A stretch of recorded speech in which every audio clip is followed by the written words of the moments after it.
yun, lumabas yung or gumana na yung PPOE ni Pisofy. So hello mga sir, Kiray here.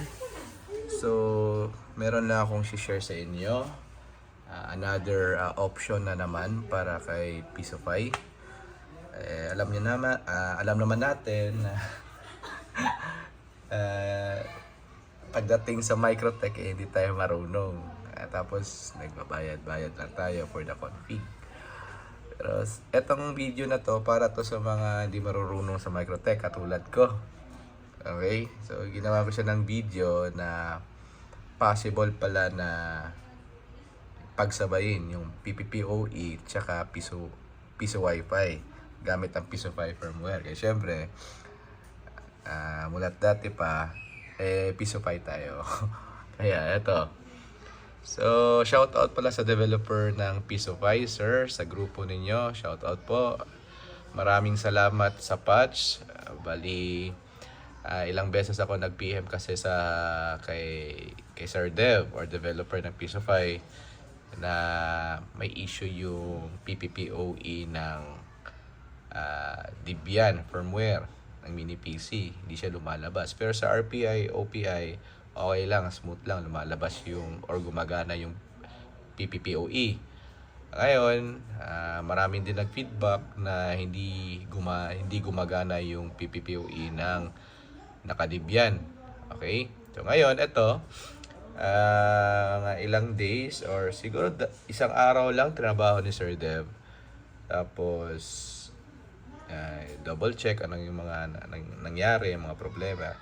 Tapos nag-chat si Sir Dev sa akin na kung pwede kong i-testing kasi na-try na daw nila na solusyon na yung problema sa PPPoE nila. Ito ngayon, meron akong speed test dito. Speed test natin ulit. Okay, speed test natin ulit. Ito na yung PPPoE ni tawag nito ni Pisofy. Okay. So, yan lang. Ayun, speed test tayo ulit. Ito naka 10 Mbps. Nakaset to sa 10 Mbps sa PPPoE ni Pisofy. Ayan. So, 10 Mbps. Tingnan natin dito sa kan. Tapos naka-VLAN, na-assign yung PPPoE natin sa VLAN 45. So paano gawa ng VLAN ang PPPoE? Same lang kung anong ginawa nyo sa pag-create ng VLAN ng mga AP, ganoon din. Okay, tapos ito yung IP pool niya 10.1.192 PPPoE 45, VLAN 45. Tapos sa accounts, punta tayo sa PPPoE accounts. Ayan, gumawa ako ng accounts. Okay, by the way, tip ko lang sa inyo, pag magse-set up kayo, i-run nyo muna itong check configuration. Ayan, pag na-run na, mag-i-install yan siya. Marami siyang i-install. Tapos punta kayo sa settings. Ayan, tapos i-assign nyo sa VLAN nyo papadaanin yung PPPoE. Yung sa atin, pinadaan natin sa VLAN 45, which is ito. Okay?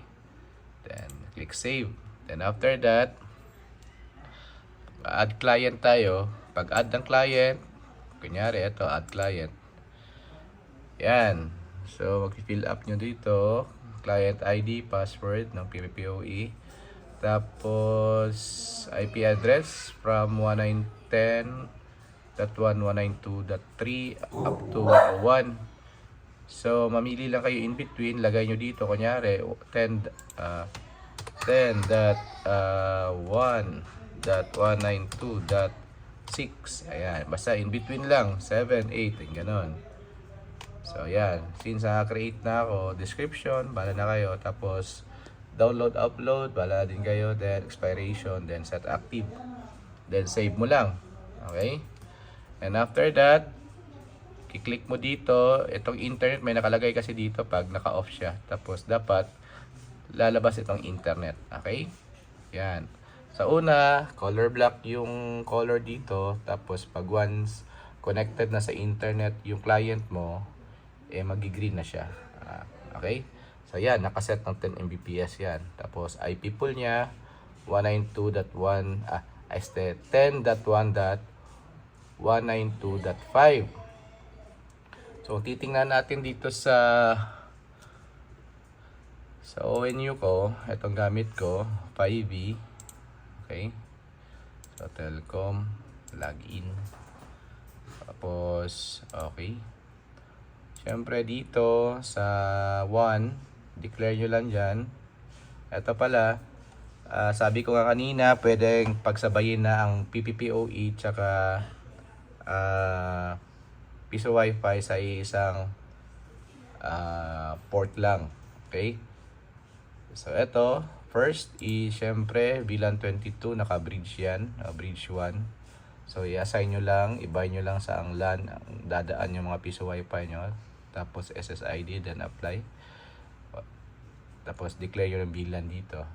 Tapos yung isa, ito, yan. Ito yung PPPoE, VLAN 45, click natin dyan. Siyempre naka-router yung mode natin, VLAN 45. Tapos yung account ng user natin, username tsaka password. Tapos naka-bind siya sa LAN4, then SSID 1. Yan yung PPPoE natin. Okay? So, kung titingnan natin yung status, ayan, status. Punta tayo dito sa 1 information. Okay. Close natin yan. Ito, nakita nyo, tagos na yun 10.1.192.5. Okay. Kung titingnan natin yung PPPoE natin, same sila ng IP address. Kung anong inassign mo dito sa Pisofy, dito sa PPPoE ni Pisofy na IP, okay, 10.1.192.5 ang inassign ko, dapat lalabas siya dito sa 1 information ng ONU nyo. Okay, yan o, IP address 10.1.295. So ibig sabihin, tumagos na sa OLT yung PPPoE ni Pisofy. So ang kagandahan lang nito sa hindi marunong sa Microtech, eh madali lang siyang gamitin yung PPPoE. Kasi parang nag-declare ka lang ng access point. For example, nag-auto-select kayo ng vendor, di ba? Kasi ito yung sa akin, naka-auto-select na to. Tingnan yung interface natin, naka-declare lahat ng VLAN dyan. Okay, ito yung main natin, 22, tapos nag-create ako ng ibang VLAN, 33, 34, and so on, para sa ibang vendor natin. Okay? Tapos, nag-declare din ako ng VLAN 45 at inassign ko siya sa PPPoE. Ayan. So, kung anong ginawa nyo sa pag-declare nyo ng pag-declare nyo ng VLAN dito, o paano ginawa yung VLAN ng AP, same lang din sa PPPoE. Kasi pagdating dito sa PPPoE na account, pag add client nyo, hindi pala. Pag punta nyo dito sa setting, magdi-declare kayo anong VLAN yung gagamitin nyo, saan nyo papadaanin, diba? So yan. So there is where the PPPoE server will run. So sa VLAN 45. Okay, so anong sistema ng ginawa ko? Bakit siya tumagos dito sa 5V natin? Ito pala yung 5V, no? Galing telco, syempre. Mahilig tayo sa budget meal. Sabi ko nga, declaration is nasa LAN4 ang PPPoE, tapos etong 2 and 3 para sa piso wifi, tapos ang isa manage port lang. Pero pwede ka na mag-manage dito sa PPPoE, na-access naman. Okay? Pero kung naka-pure ka, piso wifi, kunyari, naka-bridge lahat tong LAN port, dapat mag-iwan ka ng isang hindi naka-bridge. Okay? Para ma-access mo pa rin yung ONU mo. Okay? So, dito is PPPoE. Ito, papunta na to sa computer ko. Dito. Okay? Tapos, yung wireless natin is lagyan natin ulit. Okay, titingnan natin yung binding natin. Binding pala. Pasensya na. Titingnan natin dito sa PPPoE. I know. Ang PPOE natin is sa LAN 4 and SSID 1. Diba? So, ito 2.42. Tapos, si piso wifi natin, pinadaan natin sa LAN 3 and LAN 2. Tapos, yung sa wireless, punta tayo sa wireless LAN. Ayan, SSID ng PPPoE natin is piso 5 PPPoE. Ayan. Yan, nakabind si PPPoE. Then, yung 5G natin, dito nakabind si Pisofy. Okay, yung piso wifi natin. So, try natin dito sa cellphone. Wait lang. Try natin. Ito, connected pa sa PLDT ko. Punta tayo. Ano nga yung kwan? Pisofy 5G. O, yan. Yan yung pangalan ng piso wifi natin. Pisofy 5G. Check natin. 5G. Ayun. So, obtaining IP. So, nagre-direct siya. So, ibig sabihin, gumagana yung piso wifi natin. Diba? Galing dito sa ONT natin or ONU pala. ONU. Tapos, try natin magkuhan. Try natin sa PPPoE. Asa na yun? Yun. Pisofy, PPPoE. Dito nakabind yung PPPoE natin. Sana yun? Wala. Pisofy, PPPoE. Ayun. PPPoE. So, meron siyang password. Ay, hindi pala. Tama ba? Ano bang kwan? Bakit may password? Wait lang. Ano ba password nito? So, punta sa... may password pala. Tatanggalin natin yung password. Apply. Para hindi natin mag-password. Ayun. Wala nang password. So, refresh lang natin. Punta tayo ulit sa... Saan na ba yun? Pisofy, PPPoE. Wala. Ayan. Pisofy. Nawala. Nawala na naman. Ayun. Tinanggal ko yung password para mas madali. Ayan, connected na, obtaining, ayun. So, ang nilagay natin dito, medyo mababa yung video, no? Sundan nyo na lang. Ang nilagay natin na download tsaka upload sa user natin is 10 Mbps up and down. Okay? So, since connected na tayo sa Pisofy PPPoE, try natin mag speed test. Ayan, speed test natin. Ayan. Saan ba to? Hindi nag-update. So, try natin. Speed test. Dapat 10 or almost 10 yan. Kasi hindi naman talaga accurate. Pero kung gusto nyo talagang accurate, so pwede nyo dagdagan or bawasan yung speed. Tulad nito, almost accurate na din. 10 Mbps. Okay, PPPoE yan.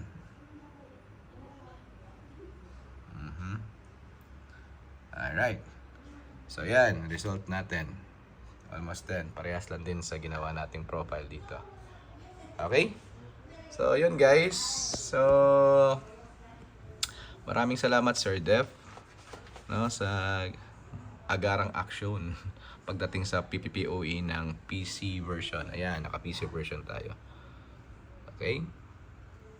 Debian. So, sa interface, again, kung paano nyo ginawa yung mga bilan-bilan dyan sa AP nyo, same lang din. Okay? Declare nyo lang dyan kung anong gusto nyong bilan para sa PPPoE nyo. Pagdating sa PPPoE, punta lang kayo sa settings.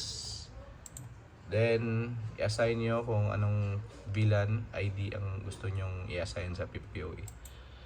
Then, after that, by the way guys, pag na-create na kayo ng tawag nito, client, pag ganyan na, lumabas itong profile niya, don't forget to restart PPPoE. Okay, para gumana siya. Kung hindi gumana. Okay, restart nyo lang. Pindutin nyo lang tong sa status. Yan o, restart PPOE. Yan. So, syempre, anong ginamit natin? Hindi tayo gumamit ng Microtech. Kasi syempre, para ito sa hindi marunong sa Microtech. Ito, Microtech ko sa baba. Nakatambay lang. Walang gamit yan. O, wala. Hindi nakaanda. Gamit natin, syempre, yung Ruigi. Ayan. Medyo sumisikat na talaga si Ruigi pagdating sa mga deployment natin, di ba? Ayan. Yung model na to 210GE. Merong mas mataas dito 310GE. Depende na sa budget nyo yan. So ito, naka 111 tayo, tatlong ISP yan. So meron tayong Globe 1, Globe 2, PLDT 1. So tatlong ISP. Then ang isa sa LAN 5 natin, ito LAN 5, naka-assign si syempre mini PC natin, yung sa baba. Ito, ayan. Hindi to mini. SFF to. Okay?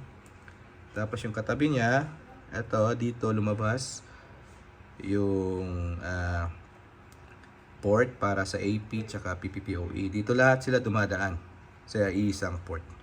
Okay? Sa iba kasi, kada port, ibang VLAN. Di ba? Isa-isa. Isang port, isang VLAN. Ito, sa Ruigi, pwede ka mag-declare na maraming VLAN sa isang port. Okay?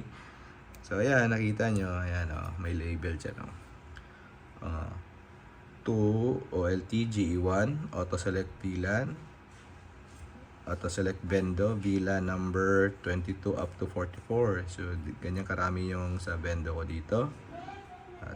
Meron po ako nakita. Ang dami talagang sa Vendo. So, pwede kang gumamit nito. Tapos, sa baba, POE VLAN, nakadeclare sa 45.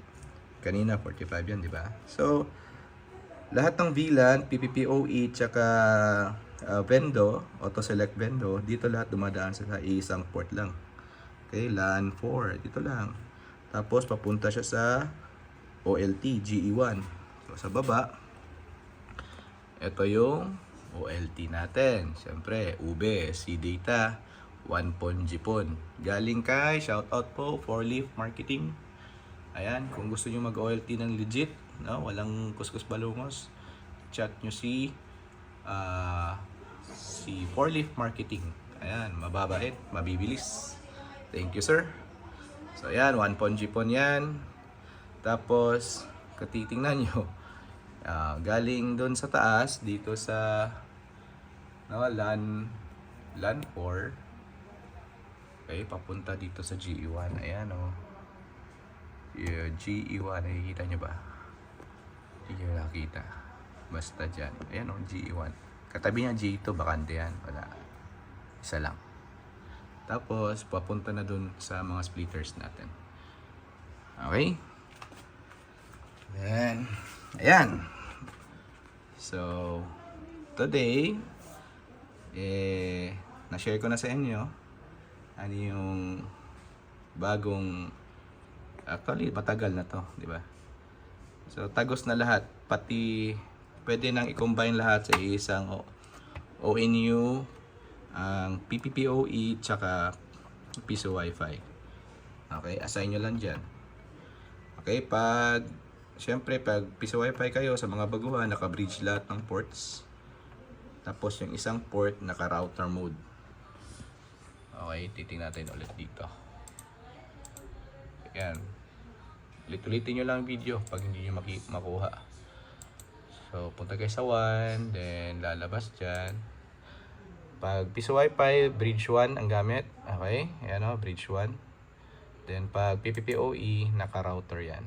Okay, route 1. And declare VLAN. Same with piso Wi-Fi, declare VLAN. Okay? So, yun. Tagos na, mga guys. Salamat. Thank you very much, Sir Dev. Okay? Sana may natutunan kayo sa akin ngayon. Alright. Kiray Electronics. Thank you and ciao.